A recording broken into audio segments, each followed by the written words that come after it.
Question number 3. How would you structure a retargeting campaign for people that dropped off an advertorial page? Now, there's 2 different ways that I want to answer this, depending on how you're using an advertorial page. You're either using an advertorial page at top of funnel, introducing the brand, trying to kind of like make it a little bit more clear that you're talking about a brand or selling. And the second one is maybe middle of funnel, bottom of funnel, reaffirming an angle, reaffirming a positioning, reaffirming a value prop that you're really like spending time on using it to sell. Say it's top of funnel remarketing. So you have the traditional format, which is ad, advertorial, some page, whether it's a product page or maybe it's collections, or whatever you're gonna do after this one. This is that initial funnel. So you want ad, advertorial, still top of funnel because I'm not super familiar with who the brand is. And then that secondary page, they didn't even get to that yet.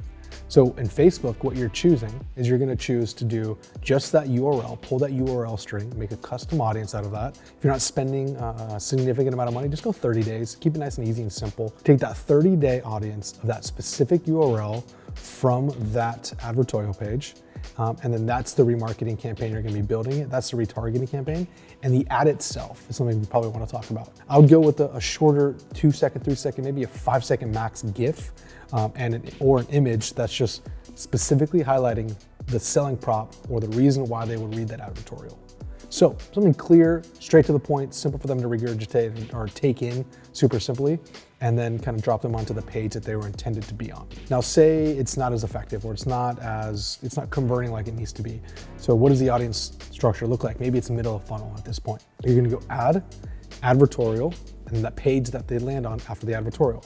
You're gonna take the audience of the advertorial and the audience of the page that they ran around right after, whatever you're linking to in that advertorial, that would be the custom audience that you're gonna build off of those 2 URLs. And then what you remarket them to is the page that you want them to be buying. So if you're already dropping them on the product page, you're probably gonna send them back there, but you want to make sure that they had to do that advertorial plus the page right after and remarket them right back to that page. So that way you're not just getting the people that maybe hit the advertorial and floated around after that, or maybe bounced off of it.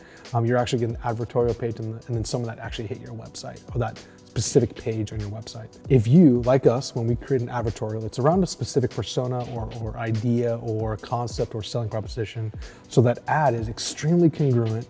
That page is even more congruent, and the final place in which we're dropping them at wants to have a little bit of customization to reinforce what was being learned or consumed on the advertorial page. You might have a creator talking about a phone case and they're talking about the fit or the style or the safety, and they're using this over and over.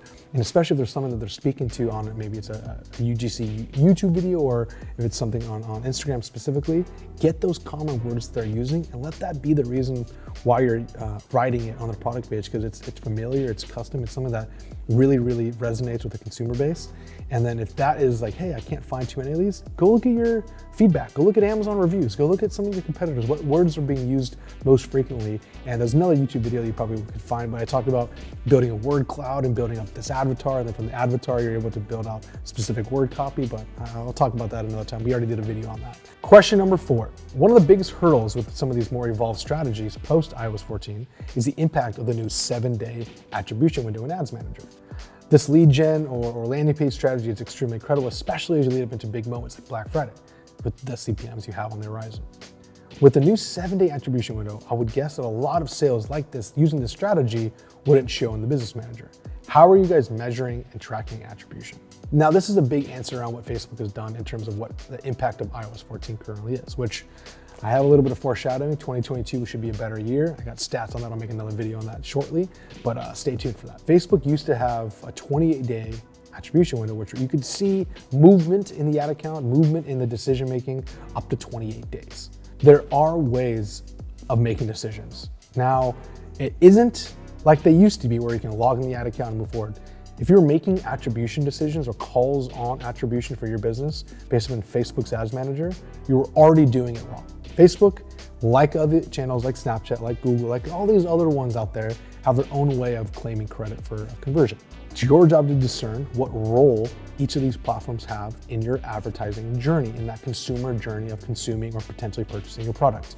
For a lot of brands like us, and this is hard data that we got from looking at what happened in 2020 to 2021, because that's the big drop off, right? We started feeling this in March and January, February, March, April was like, oh shit, something's really happening here. A lot of the conversions that Facebook's taking claim for are view-through conversions. Conversions that they assisted in driving towards conversion. They weren't click-based conversions, meaning they didn't take that action, saw that ad, clicked it, and made a purchase on it.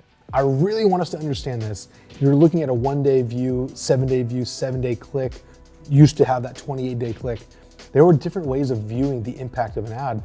And for more of these educated conversations or discussions, most of these brands that are viewing content or viewing the impact an advertising channel has on them have a clear idea of what that consumer path looks like. In Google Analytics, you can look at purchasing path, purchasing behavior. You can get an idea of how many touch points it takes or how long it takes for them to kind of come through it.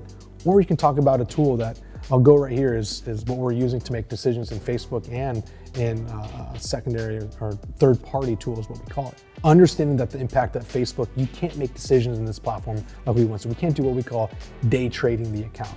Major moments, it's a little bit more difficult to get that impactful information as quick as it was in the ad accounts, especially now that we've kind of lost the ability to build decisions off of that immediately. So right now, there's a couple that I'm gonna bring up here. Ones we've tried, 2 that we're currently using.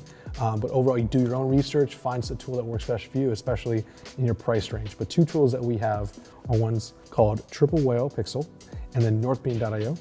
And 2 that we tried, and we do have some spend running through them, is Get Elevar and Hyros. Listen, we run ads on behalf of 100 plus brands. We've tried a lot of these things, especially over this year, and we spent just under $40 million. If I were to look at the decision-making in a 7-day window, why it's more important for you to shift your understanding of why these businesses should have always been making these decisions on the shorter windows is because this. If you are letting a platform tell you you have 28 days to understand or realize profitability or get an update on whether or not something worked, you have just waited an entire month to make accurate or more action-based decisions. Forcing a business to make decisions on that 1-day click, or maybe even a 1-day view with a 7-day click, forcing them to make decisions on these shorter days of action allows you to be more profitable now than later. You don't have to rely on a brand coming back or someone coming back to your brand over an extended period of days for you to actualize profitability. A lot of brands that make these decisions or use a click tracker or whatever tool to give them more of a clear understanding of what's happening in their business base a lot of their initial decisions on these 1-day click, 7-day click windows. So it's a shift of understanding, it's a shift of mind frame. Realizing profitability at a level of not just reading it inside of a Facebook Ads Manager has been something that we all should have been on far before we had to be forced to do so now. That's okay, that's the evolution of the game that we have to play, especially if you truly care about your business. Because maybe some of these people should not have built a business. Maybe you, let's be real, should not have built a business. And that's okay, especially if you start realizing, hey, I didn't want to go down this path anyways, or I wanted to make a decision here. Something that we all are coming to understand. It's been an interesting and difficult yet rewarding year for those that wanted to invest the time in building something real. And I encourage you guys to keep building, especially if you care about this world, care about what it's produced for you specifically. If you have any comments or questions are consistently coming at us, we got you, we're looking at it, we're ready for it. And I'm looking to talk to you guys more on the next video. We'll see you. Hey guys, hope you're loving our videos and that you're getting heaps of value from them. If you are, make sure to hit the like button and make sure to subscribe to join the Foundr fam. If you did enjoy this video and want to continue to master your skills, make sure you click here to access your free training now, where we'll go into way more depth with this founder.